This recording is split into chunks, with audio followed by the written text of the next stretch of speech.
Right, well thank you for coming to see me talk, and apologies for some of you who have spoken to me already, because a lot of this you've probably already heard. But right, first of all, I think probably if I just introduce myself and give you an idea of who I am. My name's Paul Emerton, and I've had an interest in Emerton computers since early childhood, having a BBC Micro, and growing up and having all the various Archimedes computers and RISC PCs up until the point of Acorn's closure. I work in a television company at the moment. I work for my own company, Concept Television Studios. So if anybody here runs a company or works in the marketing department and needs a TV advert, come and see me afterwards. Plug done. So those two aspects, actually, in all seriousness, are the things that sort of brought me into this project. From a very early age, we were putting using Interword on our BBC Micro to put titles onto our mixed down videos, and not content with that, when we switched across to the ARCs, we tried to get colour output from the ARCs and get our VCR to record these colour titles. Couldn't do that. Also, in childhood, I saw on TV there was this phone-in show that kids could phone into in the morning during the holidays and such on Children's BBC, where they had this little sort of grid called Maggot Moments, the game, where this little, you directed the maggot north, south, east and west around this maze to pick up the apples. And they did a little show explaining how they made this game, and I saw in the back there was an Archimedes A310. So I wrote to the BBC and didn't get any, saying could I have a copy, didn't get any reply back.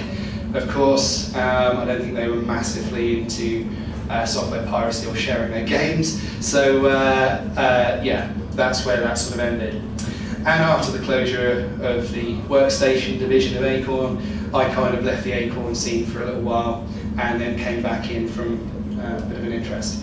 So that sort of leads me up to how I got involved with this project.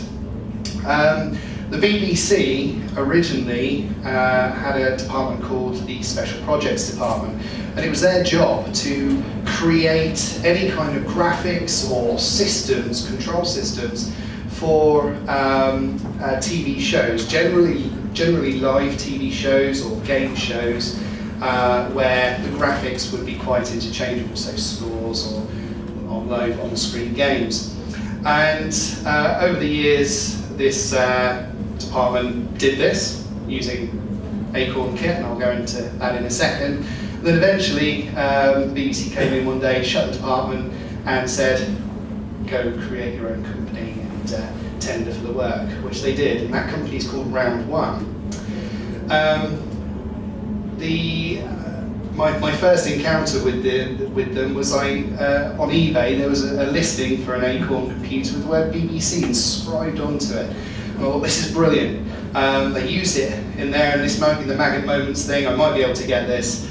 So I ordered it, bid horrendous amounts of money, and won. And this thing turned up, and I'm really happy to say, and this is probably a story you've never heard before, Royal Mail must have drop-kicked it.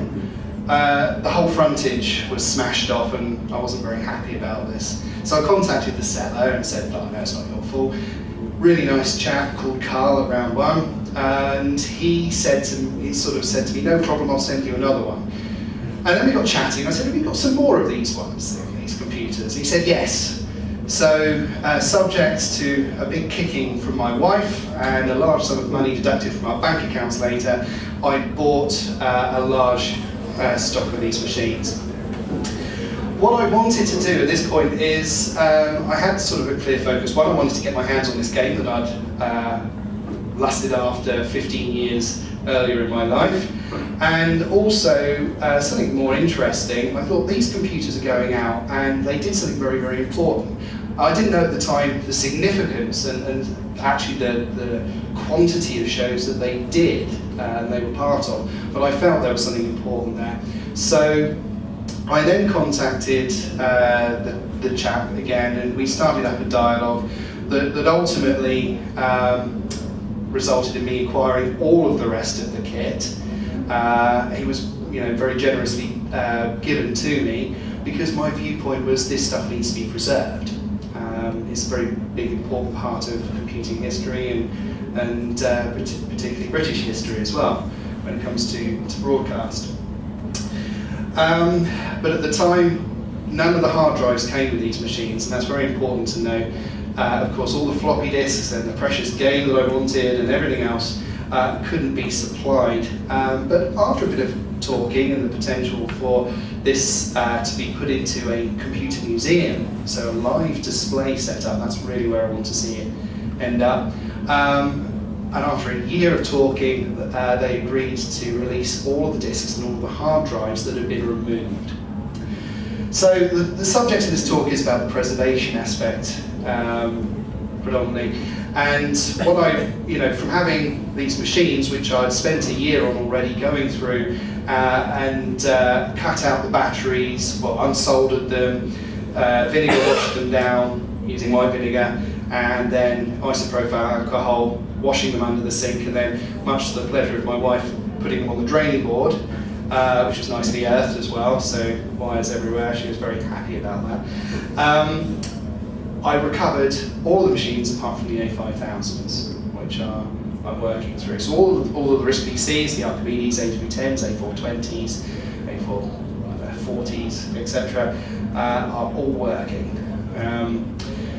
which I was very pleased with. But now I kind of took this stock of these disks.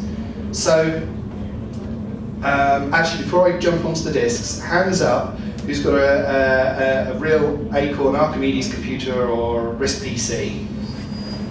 Okay, put your hands down if you've taken the batteries out of them, changed the batteries. Hands up if you've still got the same batteries in. Naughty, bad, get out. That's shocking. Take the lid off, have a look for green guns. There's a nice photo outside which I should have brought in. Those machines will stop working very soon if you do not do this, right? I'm going to put it up on the website actually, because I didn't realise there were so many people that still had these. But these machines will stop working because the battery alkaline leaks onto the board, a bit like a fungus. You'll notice it, not necessarily around the battery. And don't be fooled. I've seen some of this come up a couple of times on the forums. People say, oh, it's not leaked, because you look at it and it doesn't look like it has.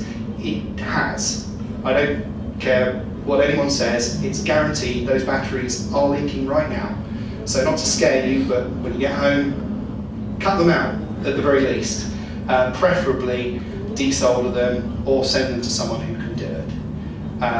If you go onto the Stardot forum, for instance, and say that you've got this machine, someone will be able to help you. Or numerous other forums, presumably, as well. Anyway, right, so I'll move on from that. Consider yourselves told off. And the next thing is the discs themselves. So I had this massive discs and very excited. Of course, the first thing I wanted to do was plug them in and play. But I gave myself a rule, and actually one part of the, well, not conditions, but part of the promise I made to the chaps was I wasn't actually going to use anything. My first process was to recover the data from these disks. Of course, hard drives have most data, so I considered that I should do it in order of quantity of data. So hard drives was where I started, and half of them didn't work. And that's pretty startling. So what I did was to go through the ones that did, copy those off, and make numerous backups of those, noting very carefully what disks had been done. And then I went back to the disks that had completely or partly stopped working. And I'm pleased to say I've completely recovered every single disk. The various problems I came up with were disk errors, so it would have trouble reading it. And there is no formula, you've just got to keep at it. Sometimes a cold drive works, sometimes a warm drive works. Using Disk Night, so if you came to the recent RISC OS show, RISC OS London talk, there was a very informative chat about that. And Disk Night was a valuable tool, but there were other errors which were far more severe, or problems, such as the disks themselves wouldn't spin up. Now the reason that happens is because the heads generally this is the main reason, and certainly with all these, the heads and the discs are highly polished surfaces, and if they get touched together, they tend to stick, particularly if they've been not used for years. In the case of these machines, they've been switched off for 11 years. So you've got this head stuck to the disc. You've got two choices really there, or three I suppose. One, you throw them away, obviously not what we were going to do. Two, the other option was to try to send it off to a forensics firm. They're very, very good. They've got all the spare bits and pieces and clean rooms. It's great if you've got thousands of pounds, but my wife wasn't willing to let me do that. So based on a budget of zero, I then took the third option, which was to do it myself. And after lots of research and doing as much as I could to get a clean room, clean space, I started by dismantling some of the drives. Well, first you can do the tap to loosen it. Sometimes if you power it up at the right time and just give it a good hard tap on the side with that much force, something like that, that is enough to free the head and it spins back into life. That solved 3 of the drives. Okay, so I didn't need to take it out, and of course at that stage I'm holding the drive. The RISC PC's booted up, so for the next hour I would be holding the drive, copying it across, because you can pretty much guarantee it'll probably not come up again, and some of the drives never came up for a second time. So yeah, recovered those, and then the final ones, which were perhaps the most fun and scary, you'd scare a snowy owl off with this one, which was the actual heads were so stuck, I had to take the tops off, and then with the power on, because the disc has got to kind of free itself. If you try and pull it, you can damage the surface of the disc. Give it a little bit of a push, and it came off. And I'm pleased to say with that, allowed me access to all of the data. Then I went back through the zip disks and the floppy disks, and we got it all up and got all the data off. So now with 6 backups of everything, because of course for the most part I'm backing up onto flash cards and spinning media, so I don't want to take any risks with this very precious data. I managed to recover all of these shows. And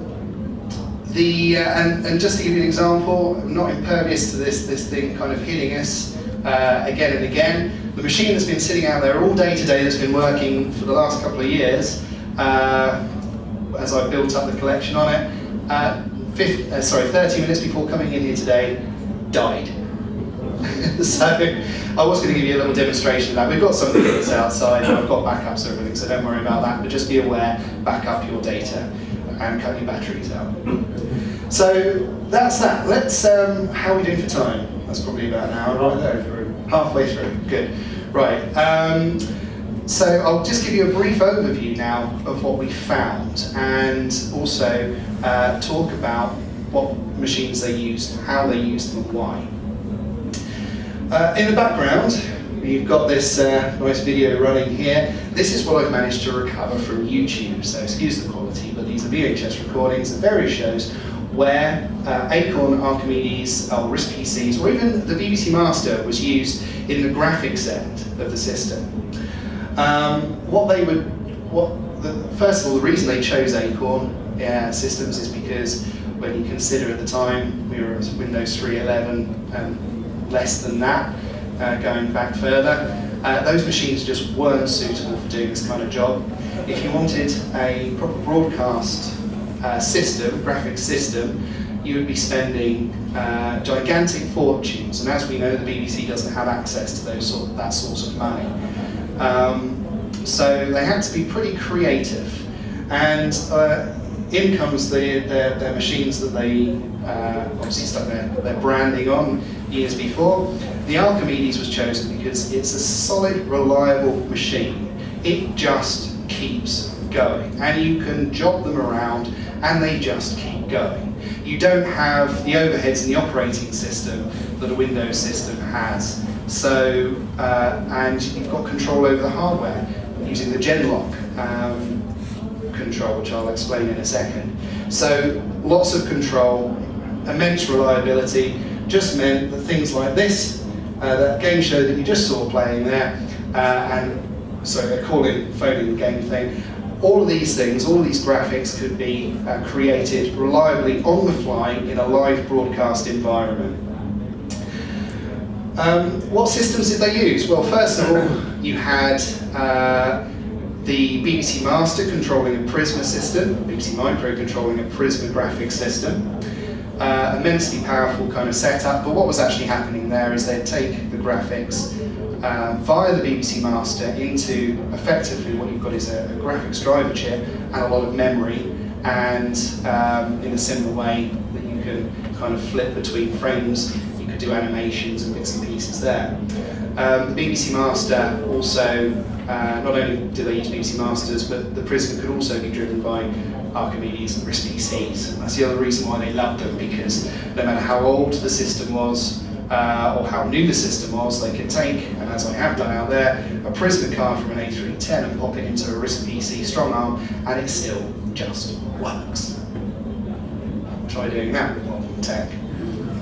So here we go. This is a Prisma setup, and I've actually got this one on demo outside. The kids would phone in the morning and they'd say to an operator, left, right, and someone at the operator would do that. The presenter would kind of talk to them about what they've won, you know, these toys and things, books and various pieces and bits and pieces like that.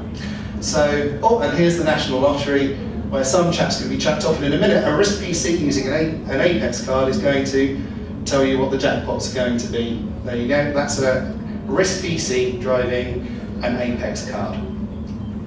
So, in sort of chronological order, the first thing that they had, which was earlier in the video, one of the sort of game shows, or in Live and Kicking, the background screens, they were all driven using Archimedes A310s and A420s. And it would, no special graphics cards for that, but straight video output into a custom BBC board, and all it did was take that video output, sync it to the broadcast signal, and then output to their live vision mixing desks. The next thing they had was the Prisma systems, which allowed them to do something a little more extravagant there. And then for the RISC PCs, they had the AlphaLock system. Now, that isn't a graphics card in itself, that's simply a Genlock system. Do you know what a Genlock system is? Right, so just to explain what a Genlock system is video is interlaced, so you've got lots of lines, and you start at the top of the frame, so it's all the information is effectively pixel by pixel. You start at the top of the frame and it scans down, and then for the second half of the frame it goes right back up to the top and scans the next line down. So it's every other line effectively, and it will do that. And you've got 25 frames per second. A Genlock card takes the RISC PCs, or any output, and make sure that you start at the same point and you scan down. So if you're going to put graphics on the screen, the time the camera scans down to there, the computer is scanning at exactly the same position. So it just means that there's no jumping in the video and it's all working together. So that's a Genlock system. And the AlphaLock was a Genlock for the RISC PC. It just took the RISC PCs, controlled the RISC PC, and said start here at the same time. And then that meant that video output could go straight into the mixing desk and go straight out onto broadcast television, as it did in the lottery, for instance, there. And then the final card that the BBC used was the Apex, which I just explained did the lottery. So all of the lottery through the 90s and the early 2000s were driven using RISC PCs. Jim Davidson's Big Break, that's a Prisma system.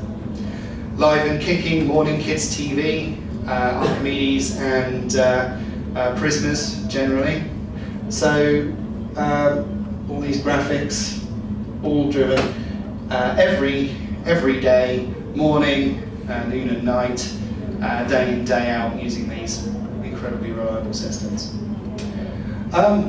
I think principally that covers most of what I've got to talk to you about today. In terms of where I'm going from here, I've just taken delivery of the studio plans and the program plans as well from the chaps at round one, very kindly, so thank you to them. And what I'm now going through is looking at certain dependencies and certain hardware dependencies. So for instance, Record Breakers, kids TV show, would be something where somebody would undertake some kind of record and you get a counter going up at exactly the time they did it. That was all done using a variety of setup, generally an Archimedes with an A310 sort of thing, with a serial card that would increment it. So increment at exactly the same time that the signal was sent via that serial card. Also the games would drive a MIDI card as well, so sound effects would be driven from the MIDI output on a Acorn computer through to an Akai or Casio MIDI sampler. That's pretty much everything I've got to kind of talk through. Any questions? Yeah. Where are you hoping the eventual home for all of this will be? The Centre for Computing History in Cambridge. I've spoken to the folk there, and they're very interested in getting a live setup. And I'm very keen for this to be, as they are, they're very much about a hands-on approach, and that's why I think they're a great place to set up a live kind of mini studio environment with a complete graphics system, whether that's a lottery or what have you. We've obviously got to get the BBC's approval on whatever goes up, but or it could be sort of like a phone-in children's game.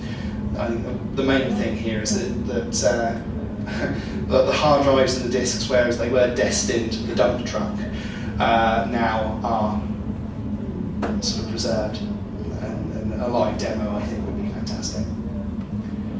Any other questions? Please do feel free to grill me on anything. Yeah, so having got all the hardware and rescued all the data, how did you go about working out how it all works? Specifically, I've seen it when you first got this stuff, I've seen here a year or two before, and there's quite a lot of control type software that the operator behind the camera would use. How do you work out how to put that in the unit? Well, that's a good question. First of all, I do have the chaps at Round One who have created most of this stuff. I mean, sadly, some of them are now, I can't contact them, but some of them, did know how this works, and so they've been able to give me some advice. The other thing is, a lot of it's written in BBC Basic, so you can just read the lines of code.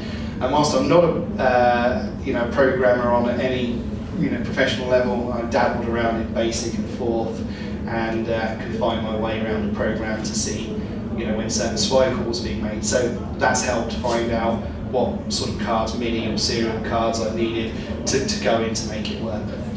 In terms of the actual panels themselves, so the control panels, which if you come outside afterwards, I'm quite happy to demo to you, since I was going to bring one in, but the hard drive died, ironically. Backup drive, I hasten to it. But it's very intuitive, so you can do things, and because it's designed to work in a gallery where programmers aren't driving this stuff, it's gallery, and studio staff, so you have an operator. So the lottery person would draw the number, the producer would say, it's number 43, and by God, you press 43. And it comes up on there. Oh, here's another example in a second, they'll cut. That is an A310 on a screen behind, just doing the live animation there. That's Genlocked, so straight out the back of the arc, pretty much. Yeah, anyway, there you go. Anything about preservation or how the systems worked? Any questions at all? That's the point, isn't it? The actual, it's one thing to rescue the data and so you've got access to the storage. Where RISC PCs and Archimedes and Masters especially, they're not getting any younger. Just plan to keep the hardware going or ports over or anything like that? Well, it's actually, that's an interesting one. One of the early games, Maggot Moments, was ported by the original programmer to the Raspberry Pi. not generally available. Sadly, it won't be made generally available, but for the purpose of a live broadcast, recently the Raspberry Pi was used and it ported over. So there you go. Raspberry Pis are used in broadcast, although that's not an official word. It's it was for a special event, but I'm fairly certain they probably are around the world used. Certainly. Yeah. Give us more details. What was this event? What was it? Sorry. What was it? It was children's BBC at 30 years. So I've actually got a clip of it on, no, I don't have it on my video, but if you go onto YouTube and just Google, search for CBBC 30 years, you'll find the thing where they talk about the phone-in game competitions. Oh, random little trivial fact for you. You now see that they don't do phone-in games for kids. That's not just because they've got out of fashion and they're just sitting there using their phone. It's because in the days of analog broadcasting, it was there and then. With DTV, digital TV, there is quite a big delay as it goes in and is encoded and then finally transmitted. So it just is absolutely not possible to do phone-in games, or also if you look on the TV shows like the morning soaps, morning magazines, sorry, they don't have the audience generally phone in. If they do, they sort of tend to pre-record or do something like that. My question. I'm quite surprised it was viable in the first place. Like, even with the analog pipeline, surely there was some kind of delay in the phone, between the phone line and the transmitter. There is always delays, but you're always going to get some degree of latency. But in analog transmission, it's pretty much, as far as people are concerned, reasonably enough instantaneous. You're talking of fractions of seconds as opposed to seconds worth of delay, which would make that sort of thing completely inoperable. You couldn't say go left if something's hopping down towards you, as per one of the games, because you'd already be eaten. Yes, they did. Yeah, or go into another room and you'd get the feedback and the squealing. And, yeah. Okay. There was one last one. That's sort of We're out of time. We're out of time. Sorry. Do come over to the stand, and I'm happy to answer any questions or give you any demonstrations, of course. Thanks very much.